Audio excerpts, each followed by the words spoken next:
Yes, and sa potential future guys, talagang kung ano man to ang inaantay mo right now, mapapasayo yan in the potential future guys, and mai-establish mo kung ano yung dapat na establish mo. Mai-establish mo yung pangarap mo sa buhay, mai-establish mo yung gusto mong i-establish, makakapagtayo ka ng magandang pundasyon para sa buhay mo, hindi lang para sa inyo guys, but even sa mga family mo or kung sino man yung kung para kanino mo ba dinededicate yung tagumpay mo. So yeah, everybody will be happy.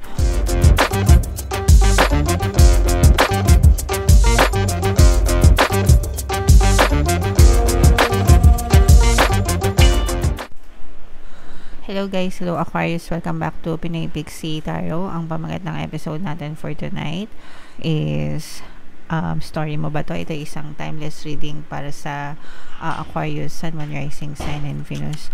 Sa reading na to guys, titingnan natin where you are right now, mga potential and challenges nyo, what you need to focus on, your past, present, and future energy, mga kapiksi, mga suggested approach, and yung potential future ng sitwasyon na to. So, shuffle ko yung cards guys, hanapin natin yung energy ng Aquarius. Ito mga kapiksi, so Aquarius, kayo ay represent ng King of Swords sa ating spread. Pwede mag-resonate, pwedeng hindi. Kung ano na lang yung makaresonate sa inyo guys, take that message. So, where you are right now mga kapiksi, for some of you guys, parang naka-standby kayo. Parang ibig sabihin ng standby, parang nag-aantay, ganyan. Pero habang nag-aantay kayo, parang nag-aantay kayo ng mga manifestation nyo. Pwedeng manifestation sa trabaho or manifestation sa pag-ibig, mga kapiksi, or whatever it is na minamanifest nyo. Pero habang nag-aantay kayo ng movement or ng resulta, parang ini-enjoy nyo lang yung sarili nyo, and parang mas binibigyan nyo ng pansin yung sarili nyo, yung mga sarili nyong gusto, no? Yung mga desires nyo, parang doon siya nakafocus right now, mga kapiksi. And parang you're doing it na parang you're becoming a better version of yourself. Naiintindihan nyo ba? Kumbaga parang nire-ready mo yung sarili mo, hinahanda mo yung sarili mo para pag in case na may dumating na magandang opportunity or magandang balita tungkol dun sa desire mo or sa gusto mo, kumbaga ready ka na. Okay? So parang nire-ready mo na yung sarili mo mga kapiksi sa kung ano man yung gusto mong dumating sa'yo. Parang ini-expect mo siya na dadating, and syempre kapag ine-expect mo siya, dapat ready ka.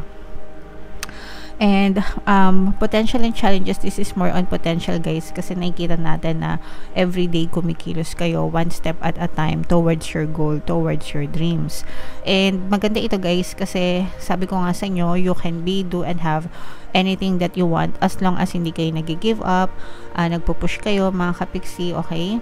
Palagi kayong, alam nyo yun, palagi kayo nakafocus dun sa gusto nyo, and kahit na 1% a day, mga kapiksi, no? Kumbaga you do 1% better today than yesterday. Basta nag-e-effort kayo today, makakarating din kayo dun sa inyong final destination. So kumbaga baby steps, pero yung baby steps na yun guys, malaki yung contribution nun para sa katuparan ng mga desires nyo. And what you need to focus on, this is your energy. Ibig sabihin nito, mag-focus ka talaga sa sarili mo, no? This is an air sign energy, Aquarius, Gemini, Libra. This is your energy, Aquarius. Ikaw yung susi sa ikatatagumpay mo. Walang iba, no? Walang iba, walang ibang makakontrol niyan, kundi ikaw, mga kapiksi. So, always focus your attention sa mga intentions nyo, mga kapiksi, para ma-push out siya sa inyong physical reality. Mas maganda din na magplano kayo, guys, no? Planuhin nyo yung mga bawat kilos nyo, bawat, magplano. Kasi pag may plano, guys, may direction, okay? And in your recent past, this is an earth sign energy, Capricorn, Taurus, Virgo. Sa ano guys, no, sa recent past, parang tinuruan ka ni universe na maging humble. And wag maging hambog. Parang tinuruan ka ng leksyon ni universe na anytime yung meron ka, pwedeng mawala sa'yo kapag ikaw ay nagyabang, kapag ikaw ay naging mapagmataas, ganyan. And pwedeng hindi sa sarili mong experience, pwedeng sa experience ng ibang tao, pero naintindihan mo yung lesson na yun. Kaya right now, parang you are practicing humility, no? Ibig sabihin, pinapractice mo talaga yung pagpapakumbaba because you know and you understand na sa isang iglap, pwedeng mawala ang lahat. Okay? So, ingatan guys, pag-ingatan kung ano man yung mga meron kayo, mga kapiksi. And your greatest strength, ito guys, punong-puno kayo ng mga problema and challenges sa buhay nyo, sa mga experience nyo. Pero yung mga problema and challenges na yun guys, nagturo yun ng lesson sa inyo para mas lalo kayo maging malakas, matatag, matapang sa buhay. Kumbaga parang hindi na kayo, wala na kayong hindi kakayanin mga kapiksi. Sabi nga nung pakinggan nyo yung kanta ulit ni Lalaboy, mga kapiksi. Syempre, avid fan ako ni Lalaboy. Yung Time With Myself. Meron siyang lyrics doon na you would bruise but you won't break. Ibig sabihin nun, masasaktan ka pero hindi ka masisira, 'di ba? So, ganon kapiksi. Yes, masasaktan tayo sa mga experiences ng buhay pero hindi yan ikasisira natin. So, you will be more strong, guys, no? So, and nakakatulong yan sa inyo actually. And in the near future, mga kapiksi, magsisimula kayo ng mga parang mas maliwanag na landas, mas maliwanag na pag-iisip, no? Parang clear, mas magiging maliwanag sa isip mo, ito yung path ko, ito yung gusto ko, ito yung dapat na gagawin ko sa buhay ko. Ito talaga yung gusto ko. So, dadating yung moment na ganon, magkakaroon kayo ng realization na, okay, ito pala yung gusto ko. So, from now on, moving forward, dito na ako mag-focus, ito na yung goal ko, ibuboost ko lahat ng attention ko dito. So, dadating yan sa'yo, guys, in the near future. And ito yung starting point, actually. Kasi dapat alam nyo talaga guys kung saan kayo pupunta or kung ano yung gusto nyo. Kasi pag alam nyo yung gusto nyo, talagang yung energy nyo mabubuhos doon guys. Okay? Mga suggested approach mga kapiksi, matuto kayong mag-let go dun sa mga tao, bagay, sitwasyon na nagiging pabigat na sa inyo, no? Kumbaga parang wag nyong kayanin lahat or yung mga naging pabigat, no? Kumbaga parang yung mga past experiences nyo, yung mga fears and doubts nyo na nagpasakit sa damdamin nyo mga kapiksi, it's time to let go of those negative energies. Kasi magiging pabigat siya sa journey nyo, no? Kailangan, kumbaga parang isipin nyo, mag-hiking kayo, di ba? Pag mag-hiking kayo, papanig kayo ng bundok. Kapag maraming laman yung backpack nyo or marami kayong bitbit, mas mabigat, mas matagal yung journey mo kasi syempre mabigat, it will weigh you down di ba? Kumbaga mahirapan ka sa pagpanik sa bundok. Pero kung imaginein mo na papanik ka ng bundok, wala kang dala, sarili mo lang o kaya inumin mo lang, di ba? Pagkain mo lang, magaan. So mabilis kang makakarating sa tuktok ng bundok. Yun yung ibig ko sabihin guys. Kailangan matuto kayong mag-let go ng mga negative na attachment nyo sa mga tao, bagay, sitwasyon, mga negative assumptions nyo, mga negative na emosyon nyo, no? Para mas mabilis kayong makarating sa tuktok mga kapiksi. And what you need to know guys is effort pa, no? Effort pa. Kailangan nyo pang mag-effort guys para maging matagumpay kayo. And sa buhay naman kailangan talaga yung effort guys, okay? So effort sa pagdadasal and affirmations, effort sa pagkilos, and effort sa positibong mental diet mga kapiksi. So tatlo yan, dapat sabay-sabay nyong ginagawa guys. Your hopes and fears, this is more on hopes pa rin guys. Good news is about to come to you. So makakatanggap din kayo, or ibig sabihin parang bibigyan ka ng good news ni universe, papakitaan ka ng sign ni universe na everything is always working out for you. So ituloy-tuloy mo lang yung journey mo. We got you, di ka namin papabayaan. Parang gano'n yung message sa inyo ni universe guys.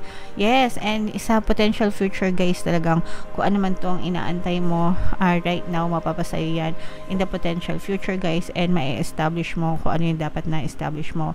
May establish mo yung pangarap mo sa buhay, may establish mo yung gusto mong i-establish, makakapagtayo ka ng magandang pundasyon para sa buhay mo. Hindi lang para sa inyo guys, but even sa mga family mo or kung sino man yung kung para kanino mo ba dinededicate yung tagumpay mo. So, yeah, everybody will be happy dahil sa tagumpay na mararating mo in the future guys. Okay? So, again guys, tuloy-tuloy lang.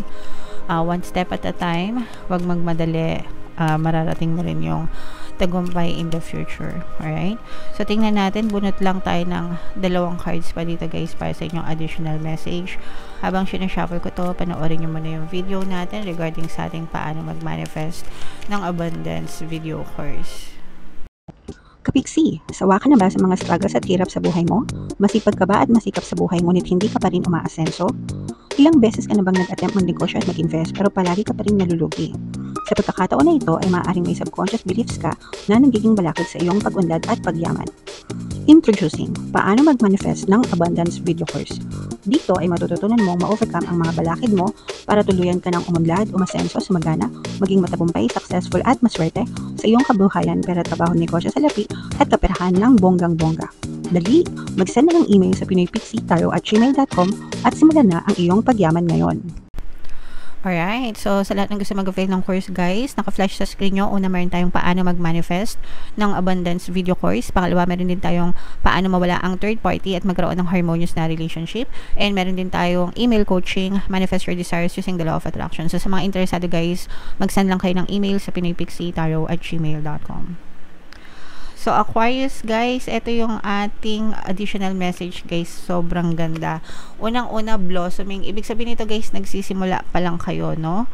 And sabi ko nga sa inyo, in the near future, magliliwanag yung isip nyo kung ano talaga yung gusto nyong mangyari sa buhay nyo. And yan yung magiging start ng journey mo. So, you're just getting started. Nagsisimula pa lang ikaw. So, have patience with yourself and the process and do not give up. Importante talaga yung pagtsatsaga mga kapiksi, no? And wag kayo mag-give up regardless kahit ano pa yung isampal sa inyo ng circumstances. If you are committed to your goals, kung talagang committed ka, kung talagang desidido ka sa mga desires mo na mangyari siya sa buhay mo, wag mong bibitawan kapiksi, no?